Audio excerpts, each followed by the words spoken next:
ಈಗ 315ನೇ ಕಥೆಯನ್ನು ಕೇಳೋಣ. ಕಚ ಎಂಬ ಋಷಿಕುಮಾರನ ಕಥೆ ಇದು. ಈತ ಬೃಹಸ್ಪತಿ ಆಚಾರ್ಯರ ಮಗ. ದೇವತೆಗಳೆಲ್ಲ ಸೇರಿ ಕಚನನ್ನು ಪ್ರಾರ್ಥನೆ ಮಾಡ್ತಾರೆ. ಗುರುಕುಮಾರನನ್ನು, ಗುರುಕುಮಾರ ನೀನು ಶುಕ್ರಾಚಾರ್ಯರ ಹತ್ರ ಹೋಗು, ಅವರಿಂದ ಮೃತ ಸಂಜೀವನಿ ವಿದ್ಯೆಯನ್ನು ಹೇಗಾದರೂ ಮಾಡಿ ನೀನು ಸಂಪಾದಿಸಿಕೊಂಡು ಬಾ, ಇದನ್ನು ನಮಗೆ ಉಪಯೋಗವಾಗುತ್ತೆ. ಶುಕ್ರಾಚಾರ್ಯರ ಹತ್ರ ಮೃತ ಸಂಜೀವನಿ ವಿದ್ಯೆ ಇರುವುದರಿಂದ ಮೃತ್ಯುವನ್ನು ಹೊಂದಿದ ಅಸುರರನ್ನು ಅವರು ಬದುಕಿಸ್ತಾ ಇದ್ದಾರೆ.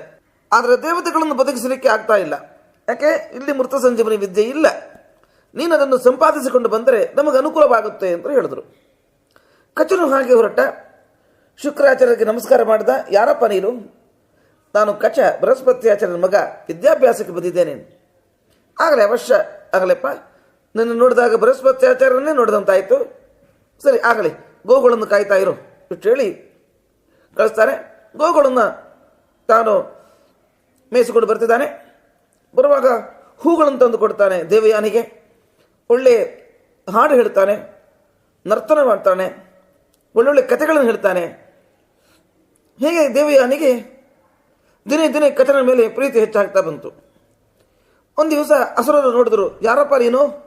ಯಾರು ನೀನು ಕೇಳಿದ್ರು. ನಾನು ಬೃಹಸ್ಪತಿ ಆಚಾರ್ಯ ಮಗ ಕಚ ಅಂದರು. ಇವ ಶತ್ರುಪಕ್ಷದವ, ನಮ್ಮ ಗುರುಗಳಿಂದ ಮೃತ ಸಂಜೀವನಿಯನ್ನು ಅಪಹರಿಸಿಕೊಂಡು ಹೋಗಲಿಕ್ಕೆ ಬಂದಾನೆ. ಎಷ್ಟು ಹೇಳಿ ಅವನು ಸಾಯಿಸಿ ತುಂಡು ತುಂಡು ಮಾಡಿ ತೋಳಗಳಿಗೆ ಹುಲಿಗಳಿಗೆಲ್ಲ ಹಾಕಿಬಿಟ್ರು. ಸಂಜೆ ಕಚ ಬರಲಿಲ್ಲ. ದೇವಯಾನಿ ಅಪ್ಪ ಕಚ ಬರಲಿಲ್ಲ. ಸರಿ, ಮೃತ ಸಂಜೀವನಿ ವಿದ್ಯೆಯನ್ನು ಪ್ರಯೋಗಿಸ್ತಾರೆ. ಕಚ ಬಾ ಹೊರಗೆ ಅಂತ. ಅವ ತೋಳಗಳ ದೇಹವನ್ನೆಲ್ಲ ಸೀಳಿಕೊಂಡು ಬಂದುಬಿಟ್ಟ. ನಡೆದ ಕಥೆಯನ್ನೆಲ್ಲ ಹೇಳ್ದ. ಸ್ವಲ್ಪ ಜಾಗೃತೆಯನ್ನಾಗಿರಪ್ಪ ಅಂತ ಹೇಳಿದ್ರು. ಮತ್ತೊಂದು ದಿವಸ ನೋಡ್ತಾರೆ. ಯಾರು ನೀನು? ನಾನು ಕಚ. ಅಲ್ಲ, ಮೊನ್ನೆ ಕೊಂದದಲ್ವ, ಪುನಃ ಬದುಕಿದೆಯಾ? ಅವನನ್ನು ಕೊಂದು ಪುಡಿ ಪುಡಿ ಮಾಡಿ ಸಮುದ್ರಕ್ಕೆ ಎಸೆದುಬಿಟ್ರು. ಮೀನುಗಳೆಲ್ಲ ತಂದುಬಿಟ್ಟು ಅದನ್ನು. ಸಂಜೆ ಹೊತ್ತು ಕಚ ಬರಲಿಲ್ಲ. ಇವಳು ಗಲಾಟೆ, ನಾ ಕಚ ಇಲ್ಲದಿದ್ರೆ ನಾನು ಬದುಕುವುದಿಲ್ಲ ಅಂತ. ಕಚ ಬಾ ಹೊರಗೆ ಅಂತ.